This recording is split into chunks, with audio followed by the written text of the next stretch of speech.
Hello guys, good morning po sa inyong lahat. Magluto po tayo ng talbos ng kalabasa. Lagyan natin ng kamatis, sibuyas, tapos ihalo natin guys itong inihaw na bangus. Ito guys, may bagoong na rin yung natin guys, nilagyan ko na. Guys, habang pinakukuluan ko yung tubig na may bagoong, inilagay ko na rin yung sahog niyang bangus guys para lumasa sa sabaw.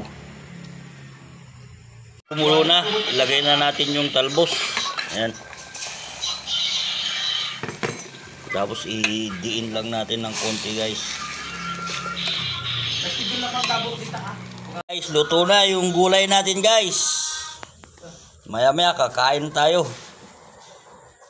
Thank you very much po. Sana nagustuhan nitong video na to.